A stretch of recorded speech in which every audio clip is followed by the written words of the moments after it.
च्या पावसाने महाराष्ट्राच्या महायुती सरकारचे वाभाडे बाहेर काढलेले आहेत. मोठ्या गोष्टी सरकार करतं, मुख्यमंत्री करतात, उपमुख्यमंत्री करतात, इन्फ्रामॅन म्हणून घेतात. पण मिसिंग लिंक असेल, अटल सेतू असेल, हा मुंबईचा हा दुसरा मार्ग असेल, सागरी मार्ग असेल, जर हे सगळे मार्ग बघितले तर निव्वळ गुत्तेदारांच्या घशात मोठा पैसा घातलेला दिसतो, मोठा भ्रष्टाचार याच्यामध्ये सरकारच्या वतीनं झालेला दिसतो. कारण मिसिंग लिंकच्या वेळेस माननीय मुख्यमंत्री म्हटले तर 240 तासी वेगाने येणारा वारा जरी असला तरी त्याला फेस केला जाईल हा रस्ता, हा मिसिंग लिंक. पण फक्त 90 अशा पद्धतीनं तासी वेगाचा वारा आहे, 240 नाही, फक्त 90.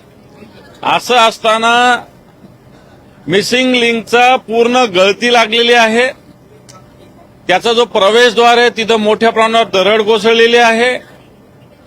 1 मेला सुरू झालेला हा कनेक्टिंग मिसिंग लिंक 1 मे म्हणजे आज बघा तुम्ही किती झालं. मे महिना पूर्ण गेला, जून पूर्ण गेला, जुलैचं आता एक 6-7 दिवस झालेले समजा, म्हणजे 65-66 दिवस या मिसिंग लिंकला झालेली. थोडक्यात सांगायचं तर अटल सेतूची ती स्थिती, सागरी मार्गाची ती स्थिती आणि सगळ्यात महत्वाचं या मिसिंग लिंकची स्थिती. खऱ्या अर्थानं राज्याच्या सरकारचे वाभाडे या पावसाने बाहेर काढलेले आहे. सरकार काही मखलाशी करेल, आता काही गोलमोल उत्तरं देतील, परंतु मला असं वाटतं जनतेशी जीवाशी हा खेळ आहे आणि भ्रष्टाचाराला आणि गुत्तेदाराला पोचणारा हा खेळ महाराष्ट्राचं सरकार करते, स्पष्ट आहे.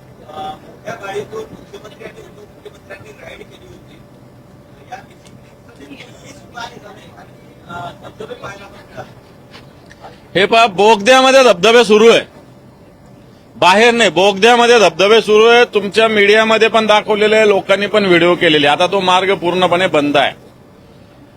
मला असं वाटतं अशी शोबाजी करण्याचा एक प्रघात माननीय मुख्यमंत्र्यांनी सुरू केलाय. नुसतं शोबाजी, गोलमोल बोलायचं, गोड गोड बोलायचं, प्रत्यक्षात काही नसतं.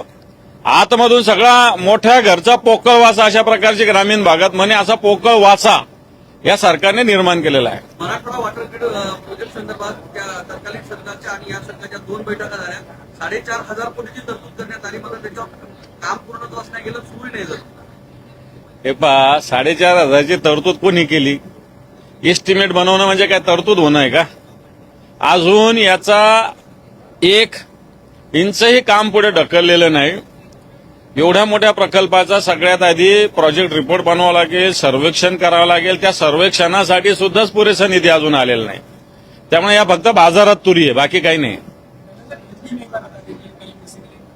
जो मिसिंग लिंक हो, अटल सेतु हो, यहाँ का जो सागरी मार्ग हो, इसकी अभी की हाल की स्थिति जो बारिश की वजह से हुई, वो अगर देखे तो जो इंफ्रामैन खुद को कहते हैं, सरकार बड़ी बातें करते हैं, सीएम डीसीएम बड़ी बातें करते हैं, लेकिन आप देख लीजिए मिसिंग लिंक पे क्या स्थिति हुई. मिसिंग लिंक के अंदर बड़ी तरह से धबधबे शुरू हुए, अटल सेतु पूरा उखड़ गया, ये सागरी मार्ग में भी पानी घुस गया. इस प्रकार ये सिर्फ विकास का दिखावा सरकार करती है.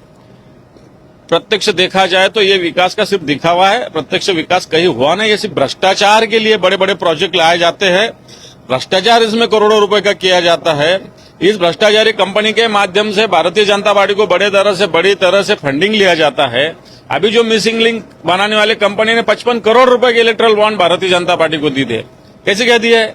इसलिए भ्रष्टाचार इसका मूल उद्देश्य है और भ्रष्टाचार की वजह से महाराष्ट्र की जनता का लूट ये सरकार कर रही है. राम मंदिर डोनेशन के चंपत राय हैं, उन्होंने रेजिग्नेशन दिया है. ये देखो, चंपत राय ये भारतीय जनता पार्टी के संगठन मंत्री थे वहां के उत्तर प्रदेश में, और इसमें चंपत राय जो है और जो 2-4 लोग हैं उनका पूरा सहभाग स्पष्ट हुआ है. सिर्फ रिजाइन करने से नहीं होना, इन्होंने माफी मांगनी चाहिए. Thank you.